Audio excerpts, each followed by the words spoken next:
Everybody, it's your favorite YouTuber, Austin Holloman, and we are back again with another interview. And I owe Mr. El Guapo an extreme apology because this was supposed to have been like almost a week ago. We were supposed to have done this interview, but came back to the promised land in Brazil. And you guys know the Brazilians love to drink and hang out, and before you know it, the more alcohol you get, the less you start prioritizing. Before you know, like, oh, I'll do that later. I'll do that later. And he hit me with a good one. He was like, oh, you know what, Austin, this is the last time I can reschedule. So I was like, okay, yeah, I got to stop it.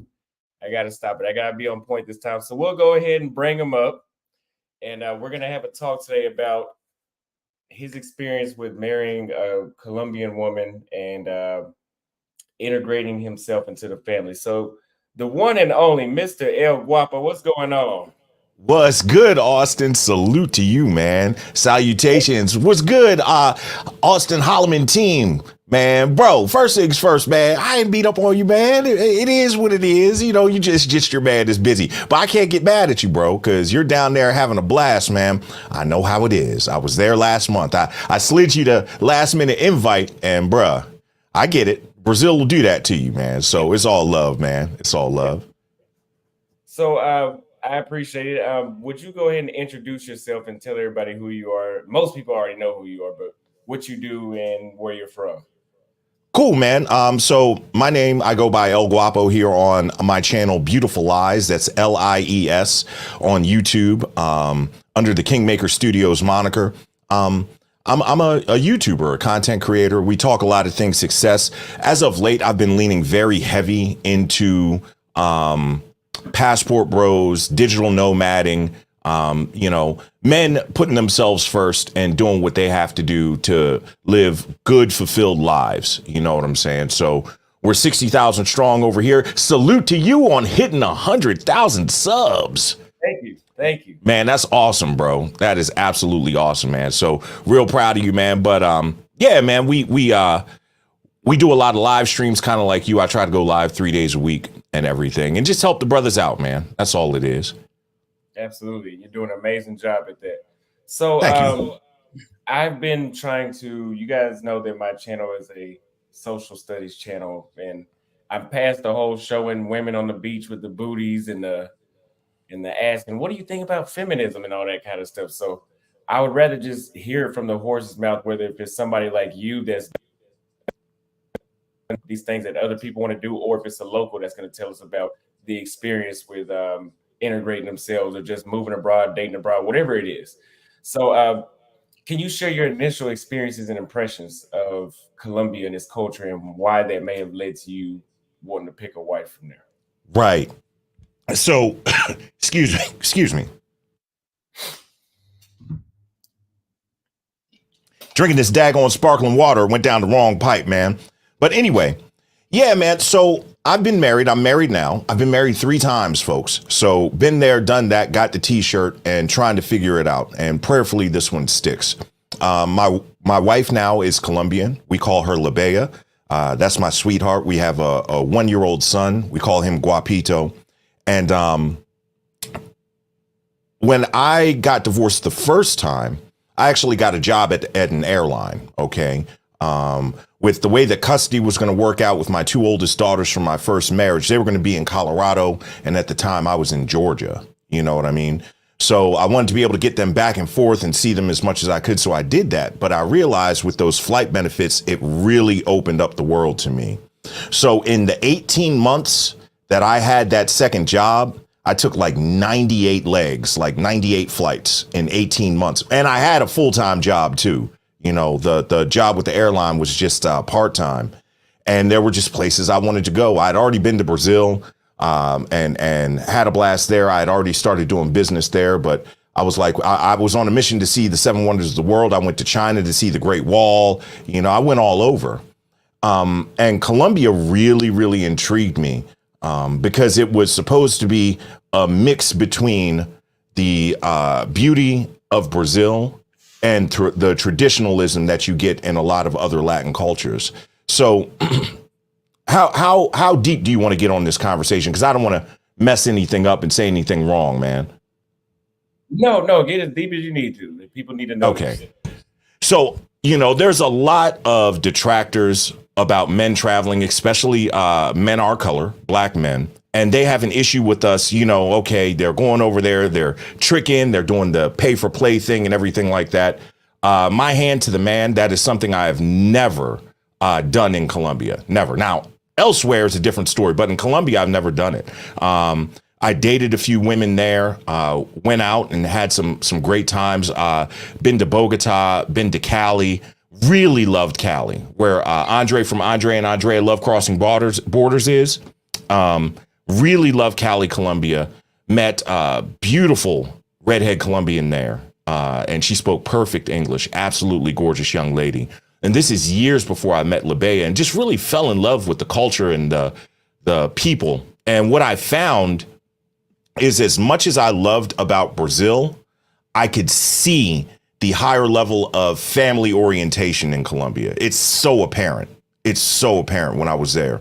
And kind of always in the back of my mind, I'm like, yeah, I love these Brazilian women and stuff like that. But boy, if it really ever comes time to settle down, if I pick a Latin woman, she more than likely is going to be from Colombia. And that's how it all panned out, man. So dating was great. Down there, I have no negative experiences.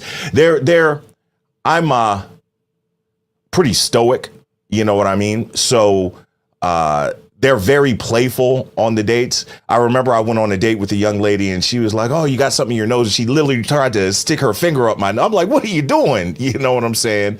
But they're very playful and they're wonderful young women down there. And fast forward to 2000, when did I meet Labea? 2020, I think. I met her here in the United States. I literally met her on Hinge. And I was in my red pill journey. So I was doubling up on dates every day, man. And I was living in Baltimore and she was in DC and I had another date in DC. She was my second date for the day, bro. And she blew me out of the water, showed up in a nice, beautiful black dress and everything, asked me to come pick her up, and we had a real good time, and the rest is history, man. Wow. Well, I can kind of agree. After traveling around the world, Brazilians were my number one. I'm not saying they're not anymore, but I definitely don't have the same perspective or wow factor that I did the first time. So I can see why Colombia may have appealed to you a little more in that case. So, you kind of just answered my second question, but you said that you found her in the United States and you met her on Hinge. What drew you to her? What made you attracted to her? So to be quite honest with you, I was playing the numbers. If you remember the red pill and the content back in the day, they were telling you, hey, play the numbers, reach out, see what type of responses you get, cut, paste, repeat is a lot of the things that you were doing. And she was very engaging in conversations. There was no, games played like she didn't mind double texting me. You know what I mean? So I could tell that she was truly engaged and just beautiful in her pictures. I could tell she was fit. I could tell that was her hair, certain things that are lackluster here. And let me just say this, my previous two wives were black women. OK, beautiful, intelligent black women. And up until the point that I met Labea, I had always said I would give a black woman the first right of refusal when it comes to me. Now that I've been married to her, she's a hard act to follow. I don't think that they would stand a chance. But I went on a lot of dates with black and non-black women. And golly, I mean, they talk about pee in the dating pool. It was horrible. And this is 5 years ago? I can't even imagine what you're going through, bro. I can't even imagine what you're going through. I know you tried to do some dating while you were here in the States. Bro, I wouldn't even waste my time anymore, to be honest with you. That's not hate. I just understand how valuable time is. You know what I'm saying? So, but she was very engaging. I could tell she was highly educated. Come to find out, she was a professor in Colombia before she moved here to the States. She was clocking right around six figures, which it really wasn't about the money, but it was nice to know that she didn't need mine. You know what I mean? And she was just feminine through and through. No cussing, no nothing, So, The simple things that women should be able to present from the very beginning, she came immediately to the table with that. So what exactly was that moment where you were like, okay, that's it, I gotta marry her? Good question. Good question. So like I said, I was in my red pill journey at that point. And I got red pilled late. So 6 years ago, I was 5, 6 years ago, I was 40 plus, so there were a couple of things that happened. She and I dated, non-exclusively for a while. And we met in July. My father's birthday is in September. And so I threw my dad just a barbecue for his birthday at my house in Baltimore. And I invited Labea, and my sister and her husband came, and my brother came and everything. So this was like kind of her getting to meet the family for the first time. And my pops, Don Guapo, he's the type of dude that'll let you rock. He's not going to be overbearing as a parent. But when he gives advice, I really listen because he doesn't do it often. And he said to me, Guap, listen. He said, that is a real good woman right there. If you're going to take anybody seriously, have it be her. So that's number one, my pops. Number two, Labea actually pursued a relationship with me. She was the one that asked to move it forward and everything like that. And she won't mind me telling you this. Labea is like 5'2", 5'3". When I met her, I think she was like 164, 163 pounds. And I told her, if you really want me to take you seriously, I was cold blooded. I was like, you're going to have to drop 15 pounds. This woman went that same week. She lived in DC. I lived in Baltimore. She didn't tell me about it. And she prepaid like $1,500 worth of personal training sessions. All right.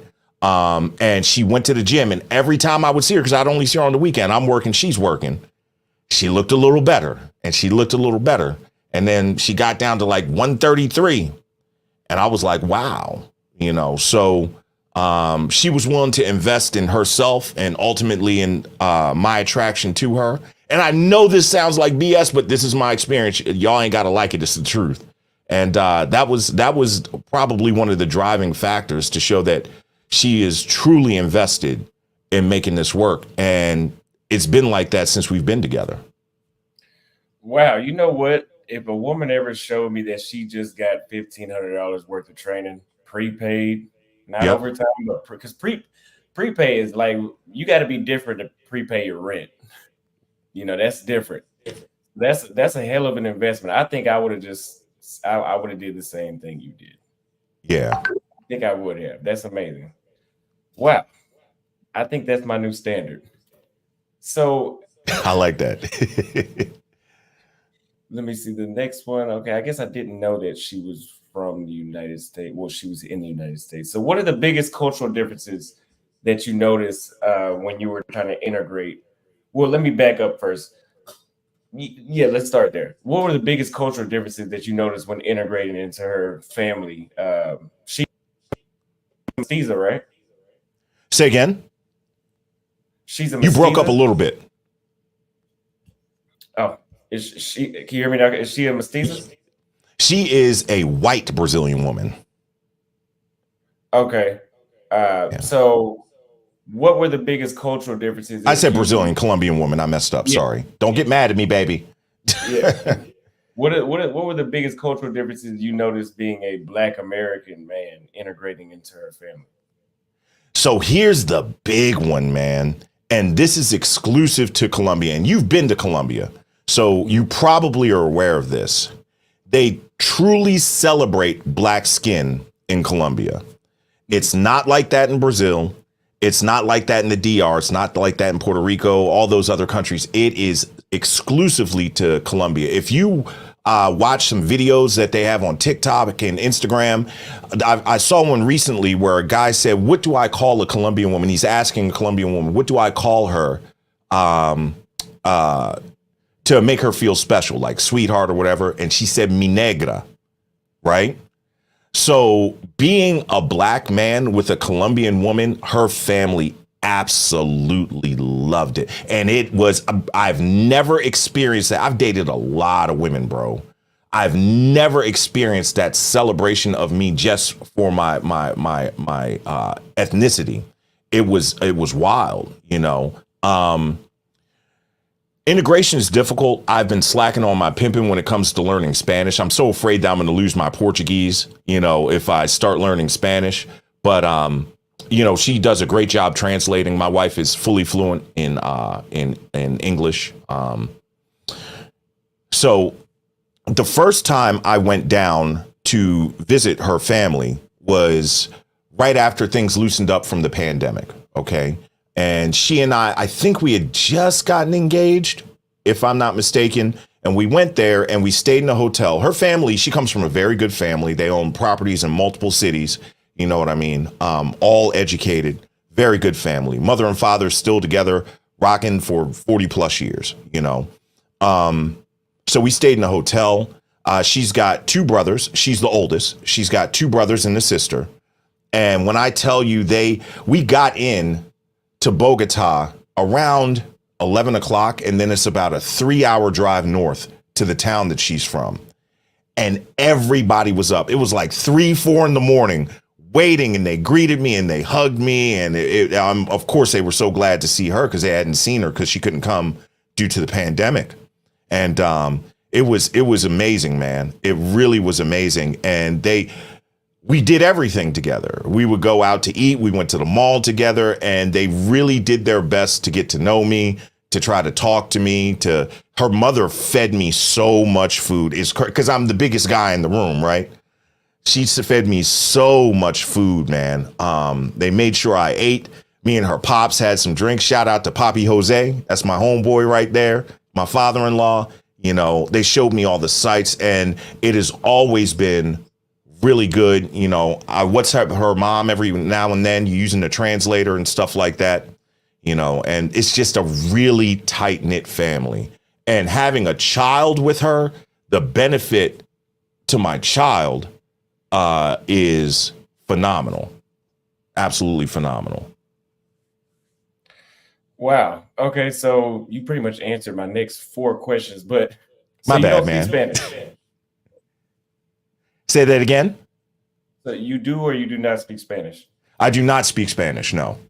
So how difficult would you say that made it? Do you think the process of integrating with them became more of a lengthy process because of the language barrier, or did some people know English that were there besides your wife?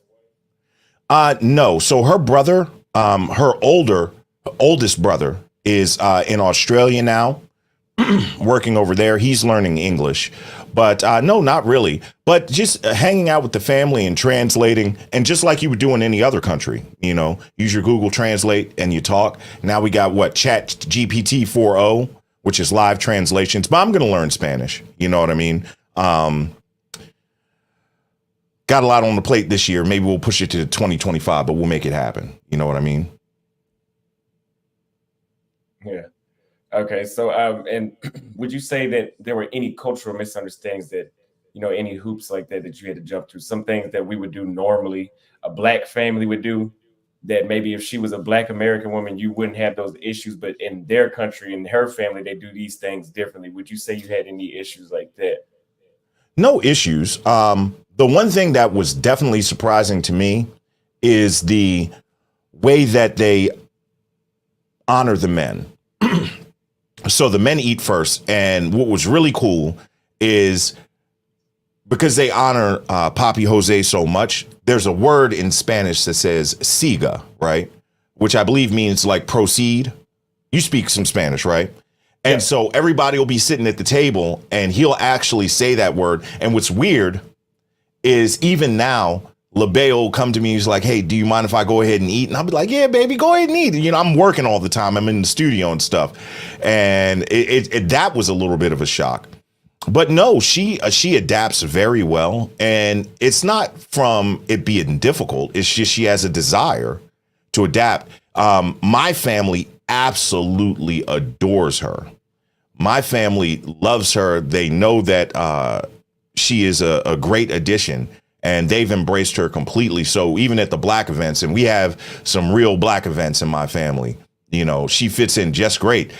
She's Colombian. She can dance excuse me, I almost cussed. She can dance her behind off. You know what I'm saying? So she can get out there. She can party. She can have a good time. She's not going to be one that's showing her body off. She'll look great, but she'll be dressed modestly. My wife is a dress lady. It's warm outside. She's wearing dresses every day around the house. So yeah, man, no integration problems whatsoever. Okay, well, that's great. That's very good. I mean, it makes things a lot more easier. So, and what role did the family traditions play in your relationship and marriage? Could you elaborate on that a little more? Yeah. So, um, my wife is traditionally Catholic. Okay. Okay. So religion was a big thing. You know what I mean? I'm non-denominational Christian. And Mhm. so we had to meet there. There are some traditions that she still likes to do from her Catholicism. For example, around the holidays like Christmas and New Year and stuff like that. But I'm willing to relent as long as our faith path is centered around what I believe is the right thing to do as the leader of this family. So I would say the religion thing is probably the biggest one. Um, I tell the people on my channel all the time that one of the most important things about traveling is to get used to dealing with actual femininity because it's so rare to see here in the United States. And it's like trying to feed filet mignon to an infant. Even though filet mignon is great, it's not palatable because you're in your infancy. So you need to go and mature as a global citizen to understand, because I think a lot of cats that would encounter a labea the way that I did, that hadn't traveled, that didn't know, wouldn't even be able to handle like how feminine she is, how much she's willing to play her role, which is a very important role. Always asking, do you need something? Always, guys would get annoyed. You know what I mean? They'd be like, leave me alone. Yeah. So that took some getting used to, even for me as a man that has traveled extensively. You know what I'm saying? So those would probably be the only things that I can see. Wow. Wow. So you talked about them having to adjust and mature to femininity. How did she influence your perspective on relationships and marriage? I didn't realize it could be this good. I'm going to tell you right now, after my second divorce, and I'm going to just be real transparent with y'all. I was a business owner in Atlanta, had to sell off my stake in the businesses in that divorce. This was before lead attorney. I did not have a prenup, didn't know what I was doing, and it was rough, man. Like I went through it real bad. I was down bad. I had to go to therapy and all that stuff. So the thought of me getting married again was the furthest thing from my mind. It was the furthest thing from my mind. But meeting her was inspiring. I saw nothing but a net benefit of having her as a part of my life, which is the big thing. Like, Austin, you understand how difficult it is to be a content creator and push out this content. I also have a 9-to-5 job that is pretty taxing. Bare minimum, my job, I do 50 hours a week. Normally it's 60 from my 9 to 5, and having her back me up and make sure that I'm good. Like, for example, I needed to find a new dentist. I asked her, I said, hey, baby, can you find a new dentist, down where we live now? And she found the dentist, booked the appointment, sent the insurance over, all that stuff. She was like, your appointment's on Thursday. Go get your teeth cleaned. So it is that balance of taking it off of my plate. She's actually not just a feminine presence, but she's a feminine amplifier. And it helps me to do the best and be the best that I can. I don't have to worry about food. I got to buy the food. You know what I'm saying? But I don't have to prepare it, So as soon as we are done here, I can almost guarantee she'll have me something to eat, have something for me to eat sitting out there in the kitchen. So, yeah, stuff like that. Sounds like a dream come true. So, are you guys considering moving back to Colombia? We are going to move to Colombia. Absolutely.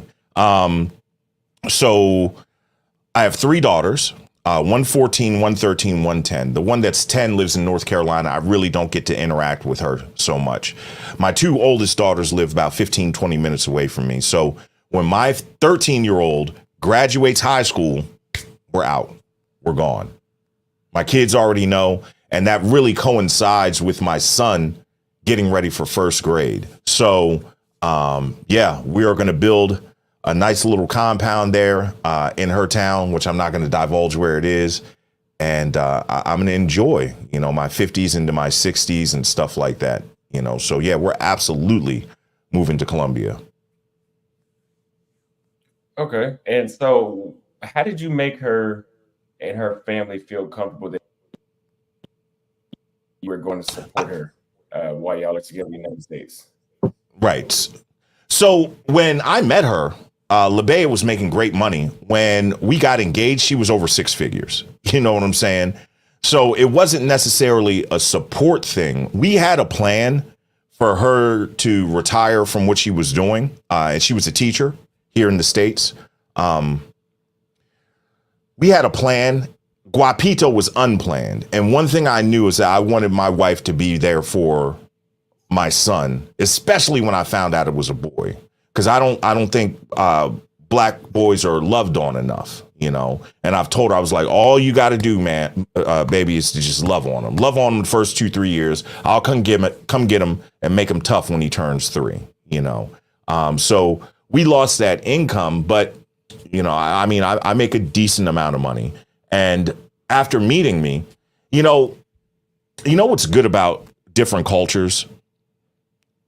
These guarantees that people in the United States want and think that they deserve are not expected in other places. In other places, just having the opportunity to have a husband is a good thing. So they weren't really looking at me providing them with a guarantee that she was going to be okay. They liked the fact that their daughter had met someone that clearly cared about her. And, my history shows it. I take care of my kids and all that stuff. You won't find anything about me, doing anything physical to a woman or anything like that. So, I think they were just implicitly comfortable, at the prospect of us being together. Okay. Bismarck TV said a $5 super chat. Thank you very much. And Urban City Hiking said for $5, over 200 people in the building. Get the likes up in my Kevin Samuels voice. These men are giving alley hoops all day. Let's go. Yes, if you're watching, please get the likes up. We only have, how many likes do we have? Either way it goes, you guys need to get the likes up. I don't have the other tab open right now. But Easy Does It sent $20 for 2 of my favorite content creators. What's up? Thank you for the $20 super chat. You got that from his Easy album, Easy Does It. Shout out to Easy Does It. So let's see. So how have you guys balanced well, first of all, what culture how will you teach because I need to know this for myself too, I guess. If you have a child from a different cultural background, like what language do they learn first? What culture do they learn first? When things go more on her side of the family. You'll be living in Colombia, so most likely to be the Colombia way, but you'll still be there. How do you plan for that kind of stuff? So here's the thing. Like right now, he's learning English and Spanish simultaneously. She speaks to him exclusively in Spanish. Okay. When they watch, YouTube, little educational stuff, she'll pick Spanish videos. When she looks for kid songs, she'll pick Spanish kid songs. You know what I mean? All the rest of his interaction with the world here, since he's in the States, is going to be in English. But nonetheless, my wife was an English as a second language teacher here in the States. So she really knows what she's doing.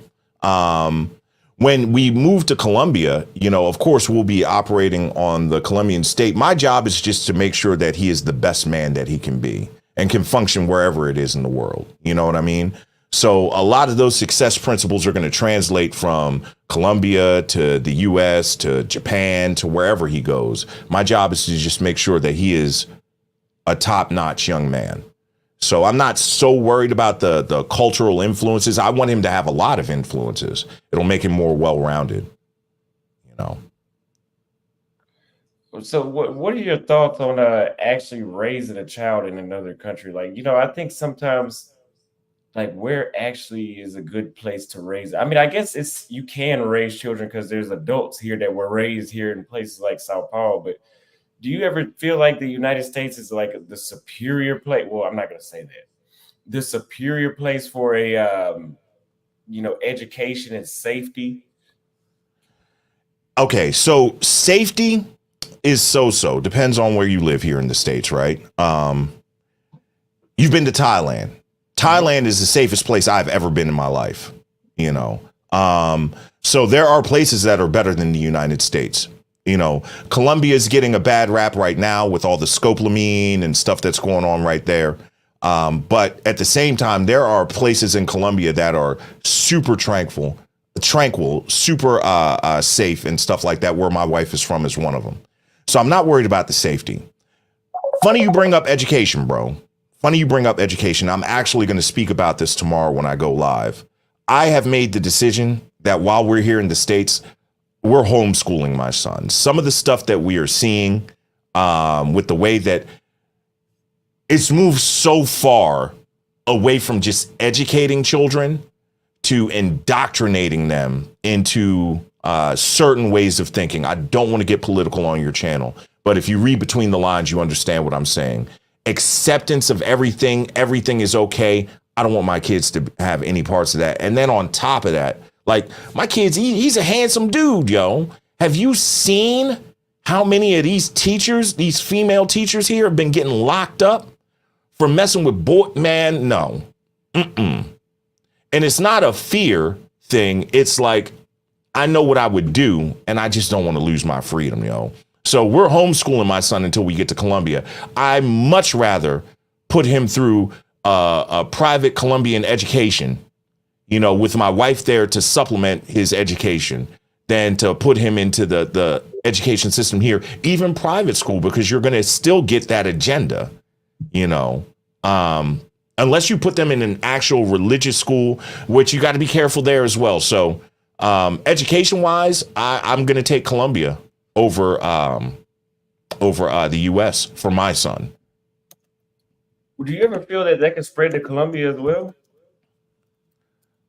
What, that mentality, that mindset, the words we're not going to say? Yeah. It's going to be tough, bro. It's going to be tough, man. The family structure and everything there is so different. The way that they see the world is so different. So a lot of the things that we have here, that we struggle with here, are due to the lack of privilege, or the high level of privilege that we have as Americans. You know, they say effinism is definitely a first world problem. You know, in Colombia, people are just, you know, trying to make it, man, you know, and they don't have time to be shouting from the mountaintops and, you know, all that stuff, man, about stuff that really doesn't matter, and going off the rails with stuff. So I can't see it happening in Colombia anytime soon. I watched you do a live stream on Brazil and what was going on down there with, that was you, yeah? You were talking about, yeah. Will it ever creep into Brazil? It may a little bit, but Brazilians are going to shut that down. I'm not worried about Thailand. I'm not worried about any of those countries, because life is real there. You know, it is so easy for an American to, with hard work, because of the capitalist society that we have here, to get from a lower level of status to a high level, to reach the middle class, to reach the upper class in a generation. You know how hard that is to do in Colombia, in Brazil, in Thailand? You're normally stuck in the class that you were born into. So all these problems that we have here, you know, people are just trying to live their lives elsewhere. And it's a simpler way to live. And I'm cool with that.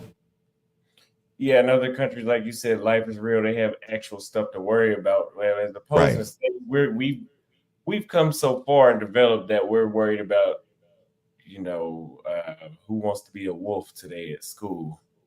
We're worried about Right. that kind of thing. You know, shit that doesn't matter. Stuff that would have gotten you bullied back in the day. Right. So what advice would you give to someone looking to marry a person from a different culture? So I would say, before you even get to this point of marriage, I believe you have to crawl before you walk. I know you do consultations. I do them as well. And I imagine, Austin, that you tell people, listen, you need to go see what's out there. Get used to the temperature of the water before you decide to go swim out from shore. And that's what marriage really is, you know. Learn the people, learn the culture, learn the language as best that you can. And be willing. I love your story, bro, because I understand going to Brazil and not wanting to go anywhere else. I get it. I understood exactly where you were coming from. But there's so many places else in the world that offer so many great things, man. And you really need to get out there and see it and know it and have a good understanding of not just the individual you're meeting up with, but the culture that they come from. Because, you know, like I said, I'm a Christian. You know, if I was to date a Thai woman, more likely than not, she's going to be Buddhist. You know, there's some things that we might clash on. Now, if I were to jump across the water to the Philippines, that's a different story. You know, they are traditionally Catholic and they do speak English as a primary language over there. So there are things that you've got to get out there and test. The best thing you can do is travel and take your time. We're men, okay? We are not on a biological clock like women are. So there's no need to rush it. And as long as you put yourself out there and you interact and everything like that, you've done the work to be valuable in the dating market, the women are going to come to you. You don't have to worry about it. So let me ask you this: how come you did not? Because some people are asking this in the comments. I'm just curious to see what you would say. You got married in the United States twice. How come you didn't make your third marriage in Colombia? Well, I mean, you mean like actually go down and get married in Colombia? Yeah. Okay, so we're going to do a ceremony down there, but just for legal reasons and everything like that, you do it here in the States. So let's take lead attorney in the prenups, right? If you fashion a prenup here in the United States and get married in Colombia, is your prenup enforceable?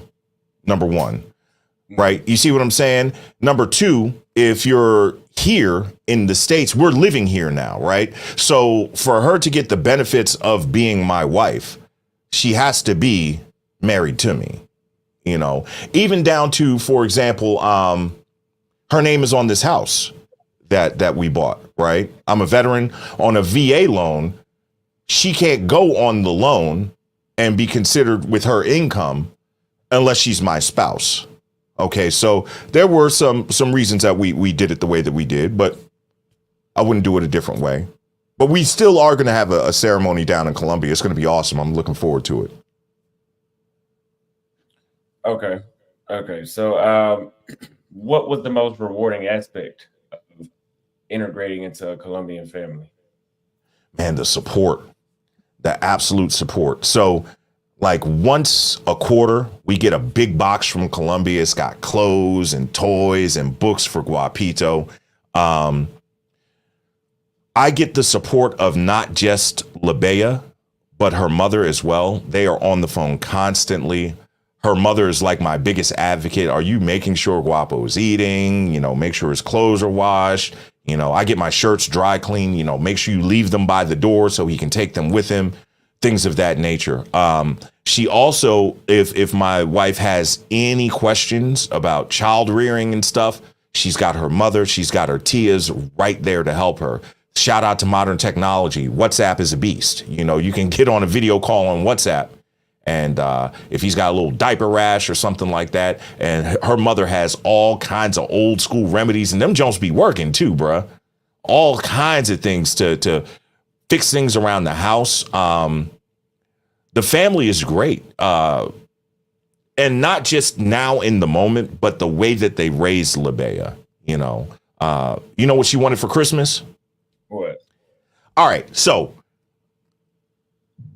I've bought my wife all kinds of stuff. She's got red bottoms, you know, she's got a Dior bag up there she's never used and all that stuff. My wife as beautiful as she is, and as much money as we have coming in this household, she's very simple. She's a very simple person.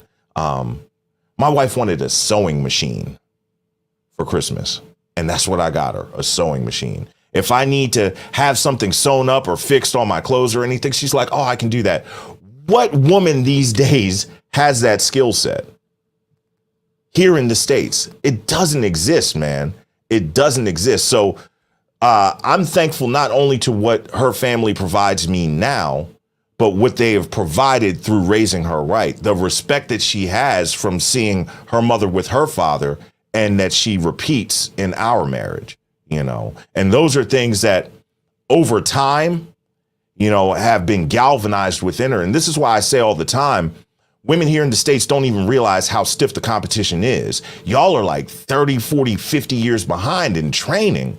These women are out on the soccer pitch running circles around you, you know, doing all kinds of crazy stuff. And you're on the sideline arguing with the ref. Why can't you run with the ball? You're not even on the field. So it really is night and day. Now, and I had great wives. My wife in Georgia, Southern belle, very feminine, all that stuff, but still night and day. Night and day. Well, yeah, I haven't heard of anybody sewing anything in a long time. That seems to be that's like the equivalent of somebody knowing how to play the trombone. Right. So do you guys celebrate Colombian holidays? June? Yeah, she sticks them in here every now and then. Yeah. I'm trying to remember. She'll normally give me like 2-3 weeks notice, and then she'll do some crazy decorations. Correct. Colombians have all kinds of traditions. Like you're supposed to wear yellow underpants going into the new year or something like that, man. So I just participate. You know what I'm saying? We take our pictures, we have a good time and enjoy. If you asked me to point them out to you, I couldn't tell you what they are. So would you say that Colombian culture has enriched your personality and made you grow as a person? Like the culture itself. I think Brazil did that to me. Kenya did that to me. You know, other places that I've stayed at, for Paraguay. Would you say the same thing? Yeah, absolutely. It has really reinvigorated my love and appreciation for a strong family, which is something I've got to give my mother. My mother used to get on me for dating girls from broken homes. Shout out to Danya Guapa. She was serious about her son dating the right people. But seeing how strong and important that family is, and having so much admiration for my father-in-law, like my mother-in-law has never worked. And he went out, and my father-in-law is in like demolition. Like, so, you know, for the mines, they would blast holes in the mines so people could go down and they could get the equipment down. That's what Papi Jose used to do. Super dangerous job. Super duper dangerous. And he did it all that time to make sure that his family was good. And they went through rough times, you know, but he built them up and made sure, to the point that, like I said, they are considered a privileged family in Colombia now. So it gave me a much better appreciation for the importance of family and that patriarchal role within the family. It gave me something to aspire to. Wow. Yeah, I haven't heard anybody doing the demolition, going in with TNT and all that stuff in a while. Yeah, he's serious, man. It's a respected job because, like you said, it's very dangerous and it's a man's job. It takes a lot to do that. Right. So, how do you plan to teach your son about your multicultural his multicultural heritage? Right. Just expose them to as much as I can. Even though we'll be living in Colombia, I'll be coming back up here. We're still deciding whether or not we're going to keep this house.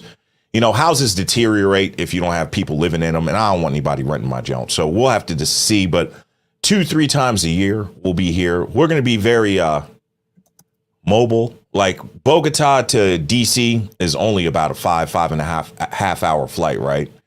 So, you know, just expose them and everything that I have in me, I want to make sure that he has that and more. So it's not just Colombia. He's going to get that. It's not just the States, man. One of the people I admire when it comes to raising boys, and this is my first male child, is Dennis Sperling. and what he has done with his sons. And I actually took his fatherhood class a couple of months back, and I want to expose Guapito to everything to make him as well-rounded and well prepared for this life as I can. So, but you know, his dad is black, and we have a story to tell, and he's going to know all about that, man, all about that. So, yeah, we got a job in front of us, but I look forward to it. I hope that answers that. Well, what would you say? Yeah. I can follow back with another question after this one, but what would you say made Dennis Spurling seem like he? And I'm not saying he's not. I'm just asking for the audience that he's a good enough father for you to want to buy a course from him. The results. I mean, I see what he puts out on his social media. I'm a subscriber to his channel. I watch. When I listen to him, and I'm a very good parent to daughters. This is it's different with boys. And when I listen to him and I hear his interactions with his son and what his thought processes and stuff like that, I'm learning. So I'm always willing to invest in myself and learn. And it's not about the money. If I'm going to invest in anything, I'm going to invest in me, you know? So yeah, it was an easy call, and it was a very, very good class, man. Very good class. So, and I'm not trying to pump anybody's stuff. It just was highly valuable. I think you should charge more, to be honest with you. So, and I'm not gonna say you said Colombia is well. Okay, you already kind of said that Colombia is kind of they embrace blackness, so maybe that won't be the same thing. Because I was gonna bring up in places like Brazil, and I actually had a local Brazilian man tell me about this. That when he went to live in the United States, he noticed that Black Americans were more pro-black, and you know it wasn't like Brazil where it's kind of like they want to integrate because they feel inferior. Right. So, but you Right. said Colombia is not like that. So I don't see a lot of like pro-black stuff in Colombia. No, I've never seen that. But I understand what you're saying about the Brazilian guy. I definitely understand that. It would be night and day.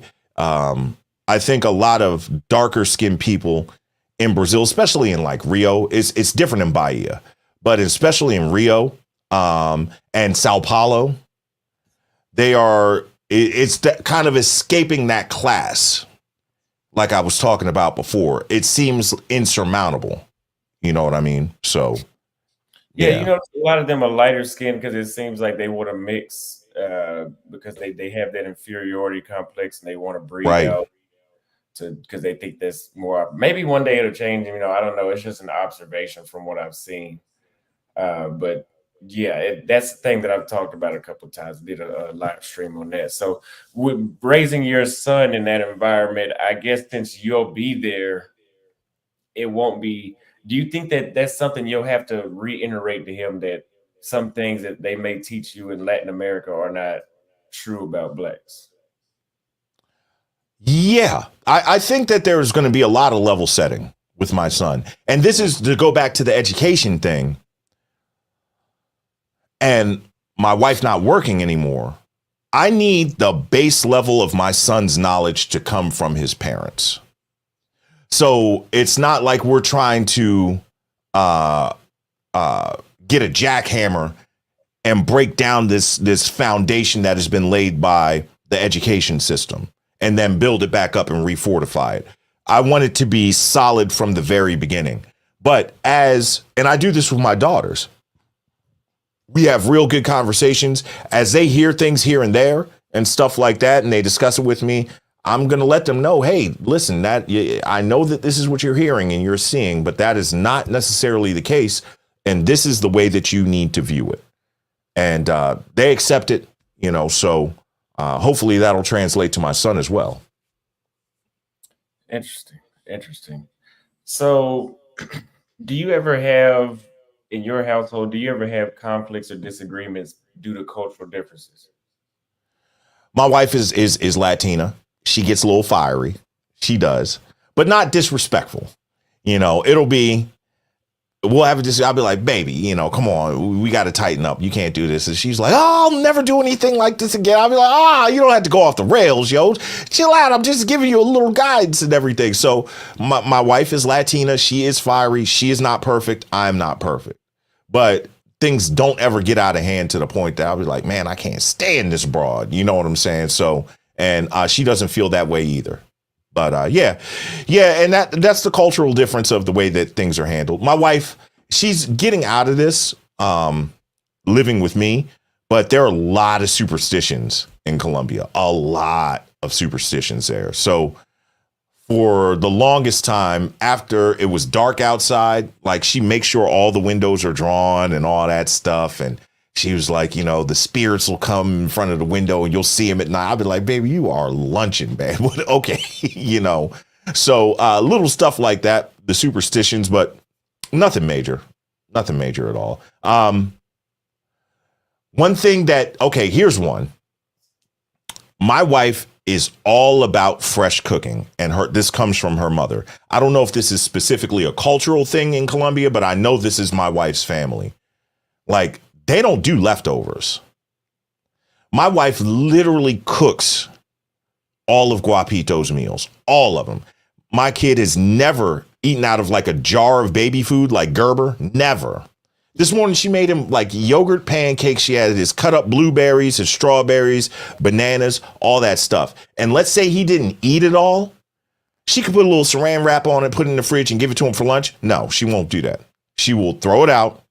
And he gets fresh food. Same with me. Now, I'll tell her, I'll be like, baby, I'm going to eat the rest of this. Just leave it in the fridge, But her natural inclination is to go and prepare fresh food every time. So that was a little bit different, Very different from the United States. Very different, because we most definitely do leftovers. We do frozen meals. We do hot pockets. We're definitely different with that kind of stuff. So I didn't even know that. That's amazing. I guess in Africa, they would consider that wasting food. If you didn't eat it all, throw it away, just make some more. They wouldn't do that. But I guess Africa, maybe if they had some different hardships. Like you said, that could be a cultural thing with history and why they don't why they have to cook new food every single time, or why she feels like. I'm going to ask her where that really comes from. I know it comes from her mom, but I'm curious as to why she does it. Yeah.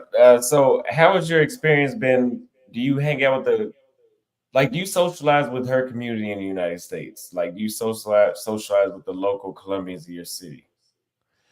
So I don't so much, just for the simple fact that I'm always working. I don't really socialize here. When I go out of the country, that's when I get some time off, and everything. Like it's been nice weather. I love to golf. I have not golfed at all this year. We're going to try to go tomorrow, but it's supposed to rain. But she does. There is a very strong Colombian community here in the DMV area, right?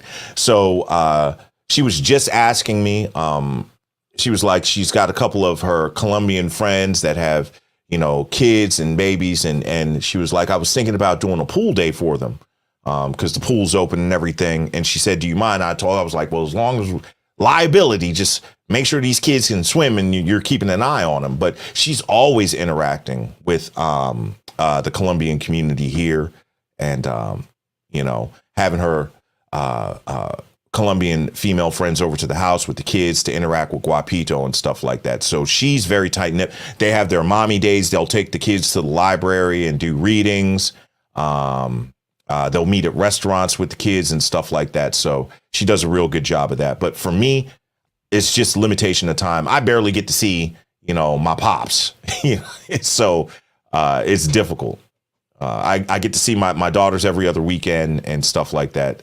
And it's just 9 to 5, and YouTube and my other businesses. It's a lot. So somebody in the comments said, because Latin culture, that if they leave the food out long enough, it'll get bad due to the environment, which I guess I see that. If we're talking 200 years ago, or before the refrigerator, maybe so, but I don't know. Right. That part should be evolved out of the culture by now with the refrigerator, Right. but maybe it has. I don't know. So I thought of one more thing that is very different. And I saw this when I went to Colombia. Oh boy, don't go in that kitchen. That is Mama Gabby's domain. And my wife is the same way here. And I can actually cook. You know, I'm gonna do some barbecuing today since it's supposed to rain tomorrow for the kids. But that is LaBea's domain right there. It really is. That kitchen, she will be in that kitchen all day. And she'll cook and then she'll clean up and it'll be spotless. And then an hour later, she's in there cooking. It'll be in there spotless. Literally, my wife has not left the kitchen dirty, no dishes in the sink, a single night since we've been married. It drives her crazy. And I literally asked her last year, I was like, don't you worry about, I say, don't you get tired of always cleaning the kitchen? She's like, no, I love it. I love having a clean kitchen. So culturally, that's very different. Okay, so which is amazing because a lot of people don't know how to cook or clean their own house, which is Right. horrible. But what are your future goals as a family? Future goals. Yeah. We're done having kids. I had the V last year, so that's over. Vasectomy. I don't want anybody to think it's something crazy. Yeah. I really want to enjoy my 50s and 60s, man. You know, so living in Colombia, living a slower life, having a rocking chair on the front porch, you know, couple of chickens, couple of dogs, you know, as long as we got good internet and everything. And where she's from, it's great amenities. It's a wonderful town. There's a lot of stuff there that attracts a lot of like high dollar tourists. But once again, I don't want to say too much because I don't want to identify exactly where she's from. I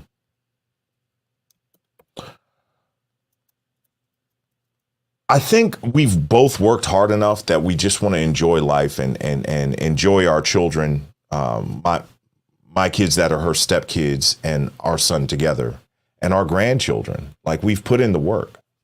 We've put in the work at this point. So no big aspirations. I know I want to write a book and everything. As far as the family, I look forward to my daughters getting married in their prime. And having strong families and my son, you know, picking the right woman for his life. But other than that, like I don't have a desire to make $80 million or anything like that. I really don't even like having my face on YouTube. I'm really averse to any type of popularity or fame, but it comes with the territory here. But dude, I think that my greatest accomplishment is being a dad. I think it's the greatest job in the world. And if my kids, my legacy goes into the future and they're good, I'm cool. And not to get divorced, you know, spend the rest of my life with my wife. And I'm cool with it, man.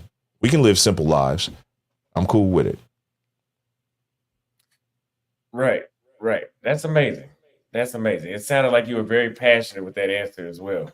Yeah. So I didn't know that you didn't like have your face on YouTube. No, I'm a very, maybe it's the military in me. I'm a very private person, man. I really don't. There's a specific reason I use a pseudonym. There's a specific reason you have not ever seen my wife on camera. You haven't seen my kids on camera. I'm not going to do it. I'm just a private person because all it takes is for one person to get out of hand and then, you know, people be showing up at your house and stuff. Man, nah, bro. So, no, I'm not a big fan of being on camera. I'd love to be like the billionaire that invented a new type of cardboard for cardboard boxes. Like he's not famous. You know what I'm saying? So that's the type of guy, the fame, notoriety, all that stuff. I'm good, man. I'd rather be secretly rich. So. I would agree. You definitely had to be built for fame. You definitely had to be built for everything that comes with it. Look, I'm watching you. I'm like, golly, man, I don't know how you do it, bro. I don't know how you do it. It's my personality, man. It doesn't. I mean, I think about stuff. I don't really care when it comes to me, but when it comes to people in my family, I do things like that do cross my mind, like what you just mentioned. But yeah, I think everything is happening the way it's supposed to be. Can I ask you something real fast, bro? Yeah. Happy belated, man. How was your birthday? Thank you. It was all right. I didn't do anything. I didn't do anything. Okay. Yeah, I was in Ciudad de Ese, which is a city that borders Brazil and Paraguay. So Okay. I just chilled out there a little bit, but that was really it. Gotcha. Gotcha, man. You getting old, brother. Yeah, It's about to be in the danger zone. I'm just messing with you. I was thinking about that. I was thinking Dog, you about just getting started, man. You're just getting started. You're good to go, bro.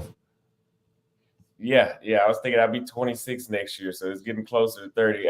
S. James Palmer sent $5, but it's really that bad. Save yourself, black man. Hold the damn line.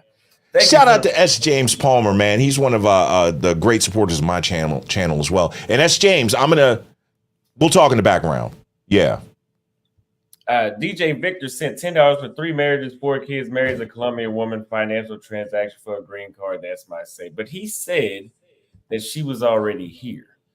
She was already here. She was working on a work visa, making 6 figures. So I didn't meet her in Colombia. She was already here in the States, legally, making money. Yeah. If I'd never married Labea, she could have stayed here and worked indefinitely making that money. So, but you are more than entitled to your wrong opinion.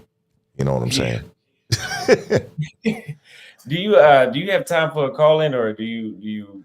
Sure, man. What do we got? 108. I got about 22, 25 more minutes. Is that cool? Yeah, that's perfect. That's perfect. Okay. So if anybody wants to call in, I've dropped the StreamYard link a couple times just to get it prepped. But we will give it about 5 minutes. If you guys don't call in, we will let Mr. El Guapo go. And I'm probably going to go too, because I'm in Brazil. I feel like sitting on the streams all day anymore. We do these interviews and a couple call-ins, and we're going to have to get out. Right. What's the weather like down there, man? It's cold. It's not as cold as it was when I was in Paraguay, but it's rainy. At least this week. It's supposed to warm back up next week, I believe. Gotcha. Okay. So, but it's winter time down here, so it's not gonna. I don't expect it to change too much. Gotcha. We got another super chat. Also, I forgot. Wesna reminded me in the chat that I went back to Brazil for my birthday. See, that's right. I did cross. That's right. I forgot that I did that. Suave Prince said, shout out to El Guapo. Keep grinding, keep going at Austin. Thank you very much. Yes, I got to get back. Suave Prince. Got to get back on track now. But thank you for the super chat. So far, we don't have any callers calling in. If you guys want to ask Guapo a question, I put the call. Yeah, let's do it, man. Yeah, I forgot the day, but is marriage in your future, Austin? What do you think? Maybe so. I mean, I don't ever think about it, so probably not. But I'm not opposed to it, but I don't ever think about it. Do you want to have kids? Oh, yeah, absolutely. Yeah. It'll start manifesting itself. You're 25 now. In about 10 years, you'll be like, yeah, I've been through and had all these experiences, and it's women have it wrong. Like, men have the experiences, and then they get to the point that they're ready to settle down, because you're ultimately going to find out that pretty much it's all the same. The actual physical it's all the same, bro. Some are better than others and all that stuff. But for real, it's so much deeper than just that intimate interaction. So I would absolutely agree with that. I don't like here in Sao Paulo, let me just say it very bluntly. You can't run through a bunch of women like the other places that I've been to. Right. But actually, before I'd be like, kind of like, okay, I'll make this trip short.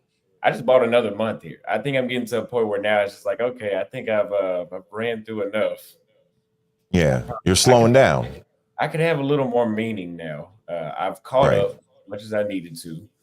But we got a $50 super chat from the International Quiet Storm. He sent $50 for El Guapo. Send me here, Kingmakers. Shout out to the International Quiet Storm in the building. Yeah, man, that's my dog right there, man. Salute to him, yo. Appreciate that brother a lot. He's one of the moderators on my channel, and good brother. I consider him a brother, man. We talk in the background quite a bit, man. Thank you so much for showing the love and support over here on Austin's channel, International Quiet Storm. Appreciate you, boss. Thank you for the super chat. Yeah, but I want somebody to be available when I want them to. And unfortunately, whenever you're just running through a bunch of chicks, they're not committed to you. So Right. they're not available just the same way you're not. So especially if I want to advance in my YouTube career, and I don't need to spend too much energy walking around the mall all day. Right. Because that's where all the women are at. You know? Where do you think you're ultimately going to settle down, man? Because at a certain point, the nomadic lifestyle is you're going to want to find a home base. Where do you think you're going to settle down? I think what will happen is I'll have 2 home bases first. Okay. And then I will eventually narrow down to 1. But I can't decide in between, Kenya and Brazil. Okay. I've never been to Kenya, so. Yeah, it's but I couldn't stay in Kenya permanent, like 12. I couldn't stay 12 months out of the year. Eventually, I'd have to switch it up. I love it, but there's some things in Kenya that can exhaust you. So eventually, I have to switch it up. But yeah, I don't know yet. Maybe if Thailand's not on the books for you. I'm going to tell you. When we live in Colombia, I'm thinking of summering in Thailand because I love Thailand. And it's a place I'm not going to get into trouble because I'm not really attracted to Asian women. So, I can hang out in Thailand with my wife. I love the cost of living, love the food, enjoy the golf out there. It has everything that you want in Thailand. That's not an option for you? You didn't like it like I do. I like it. I like